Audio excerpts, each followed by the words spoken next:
Último vídeo da nossa aula de hoje, nós vamos falar das categorias diferenciadas. O que são categorias diferenciadas? Primeiro vamos lembrar o que é categoria, né? Nós temos categoria econômica, nós temos categoria profissional e nós temos as categorias diferenciadas. Muito bem. As categorias, pessoal, são grupos de trabalhadores que têm afinidades em relação à função que exercem, ao ambiente, eles têm em comum, né, várias características da relação de trabalho. Categoria econômica, que é a categoria dos empregadores, elas têm afinidade em relação à atividade que escolheram. Por exemplo, as indústrias metalúrgicas, elas formam uma categoria econômica. Por quê? Porque trabalham com a mesma atividade. Os empregados da CSN formam uma categoria profissional. Tem várias coisas em comum. Eles trabalham na mesma empresa, estão submetidos às mesmas regras, etc. e tal. Nós temos, pessoal, no artigo 511, a definição do que seja categoria. E aí, olha só, nós temos o seguinte texto no artigo 511. É lícita associação para fins de estudo, defesa e coordenação dos seus interesses econômicos ou profissionais de todos os que, como empregadores, empregados, agentes ou trabalhadores autônomos ou profissionais liberais, exerçam respectivamente a mesma atividade ou profissão ou atividades ou profissões similares ou conexas.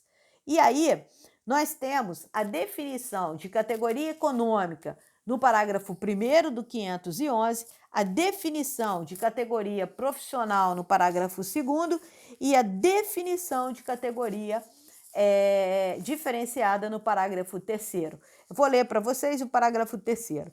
Categoria profissional diferenciada é a que se forma dos empregados que exerçam profissões ou funções diferenciadas por força de estatuto profissional.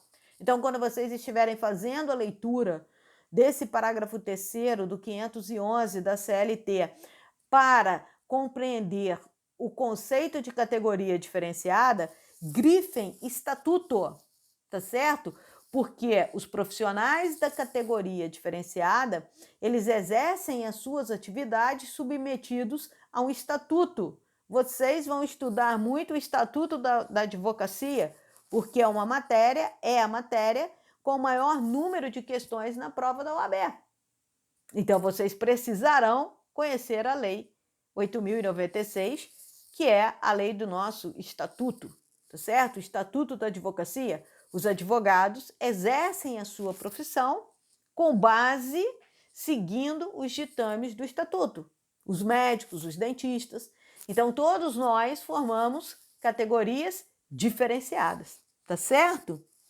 Por estatuto profissional especial ou em consequência das condições de vida singulares. Então, essa é a categoria profissional diferenciada, ou simplesmente categoria diferenciada.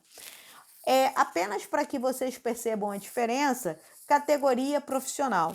A similitude de condições de vida, oriundas da profissão ou trabalho em comum, em situação de emprego na mesma atividade econômica ou em atividades econômicas similares ou conexas, compõe a expressão social elementar compreendida como categoria profissional, ou seja, aqueles empregados que estão submetidos às mesmas condições de trabalho, trabalham exercendo a mesma função, os mesmos tipos de atividade, formam a categoria profissional dos metalúrgicos que trabalham dentro de uma indústria, dentro da CSN, estão submetidos às mesmas condições, ainda que tenham diferenças de funções, etc.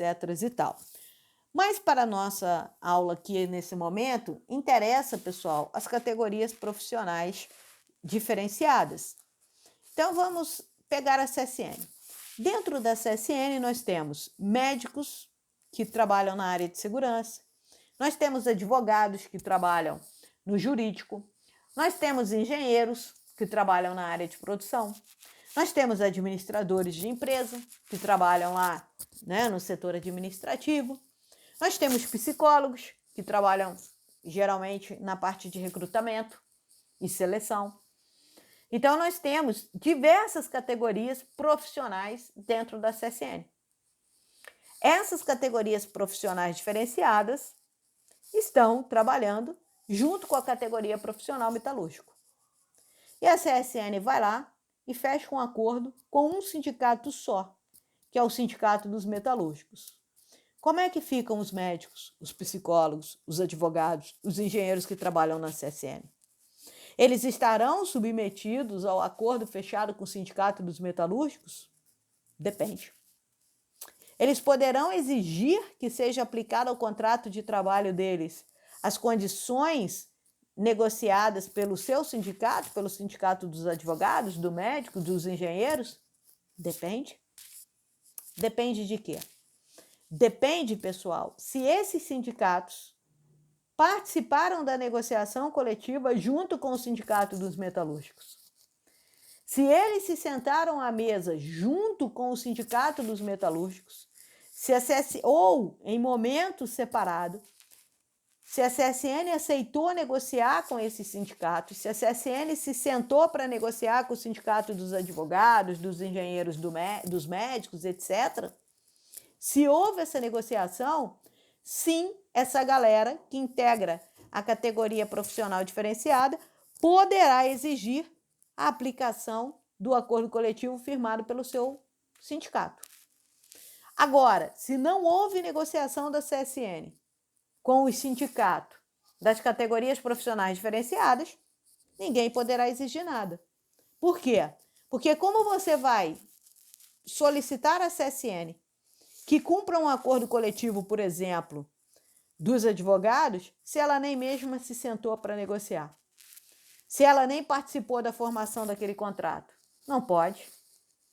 Então, a categoria diferenciada, ela poderá exigir que o seu sindicato, o acordo que seja aplicado o acordo firmado pelo seu sindicato, se esse sindicato se sentou para negociar com a empresa. Do contrário, se isso não aconteceu, e como na maioria das vezes não acontece, só com empresas muito grandes e tal, valerá o acordo firmado pela categoria profissional, ou seja, pelo Sindicato dos Metalúrgicos, que vai, no nosso exemplo, que vai abranger advogados, médicos e todo mundo que está dentro da CSN. Ok, pessoal? Então, a categoria diferenciada tem essa particularidade. E se nós tivermos uma questão falando sobre isso, o mais importante é que vocês identifiquem se houve negociação da empresa com o sindicato representativo da categoria profissional diferenciada. Se houve, o acordo que será aplicado aos contratos de trabalho dos trabalhadores da categoria profissional diferenciada será aquele firmado com o sindicato deles. Se não houve negociação da empresa com o sindicato da categoria profissional diferenciada, será aplicado aos contratos de trabalho o acordo firmado pelo sindicato da categoria profissional, ok? Da profissional como um todo. Por exemplo, o Sindicato dos Metalúrgicos, no exemplo que nós demos. Ok, pessoal? Inclusive, eu trouxe aí no material de vocês o texto da súmula 374 do TST, que fala exatamente sobre isso, que fala que a norma da categoria diferenciada só será aplicada se a empresa tiver negociado com esse sindicato. Pessoal, e por fim, para a gente finalizar a nossa aula, nós temos um princípio chamado princípio da intervenção mínima do Poder Judiciário, que está lá no artigo 8º, parágrafo 3º da Constituição e no 611-A da CLT, incluído pela reforma trabalhista. O que é o princípio da intervenção mínima na autonomia da vontade coletiva? Antes da reforma trabalhista, quando o Poder Judiciário ele tinha, porventura, que homologar um acordo coletivo, tá certo? Ou uma convenção coletiva, ele podia discutir todas as cláusulas que ali estavam. Poderia discutir mérito daquele acordo. Ele tinha essa legitimidade. Então, às vezes, a vontade do judiciário se sobrepunha à autonomia de vontade coletiva, tá certo? A autonomia daquela categoria profissional.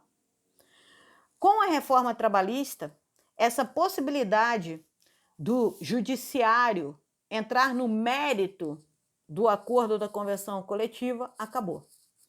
O judiciário hoje, para homologar um acordo ou uma convenção coletiva, quando for o caso, né, se a coisa for judicializada, a única coisa que ele poderá apreciar são os aspectos formais, aqueles pressupostos de validade que falamos. Não cabe mais ao judiciário discutir mérito, se é bom, se é ruim, se é justo ou injusto.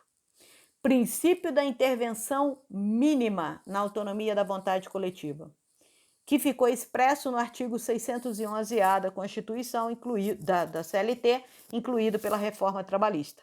Então, hoje, a intervenção do judiciário é mínima.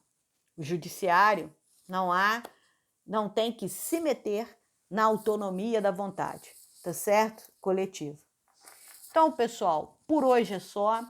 Era isso que eu queria trazer para vocês. Talvez vocês não consigam assistir esses vídeos pelo horário antes da nossa aula, mas os vídeos estarão disponíveis para que vocês possam assisti-lo com calma depois da nossa explicação, e eu espero que eles ajudem a aprofundar os seus estudos ou que ajudem a elucidar eventuais dúvidas que vocês tenham durante o estudo. Além do vídeo, vocês têm acesso, né? Vocês têm total acesso a mim para tirar suas dúvidas pelas minhas redes sociais, pelo meu WhatsApp, por e-mail, por onde vocês acharem mais conveniente para vocês. Agradeço a paciência, a audiência, um beijo, uma excelente semana, luz e paz para vocês. Até a próxima.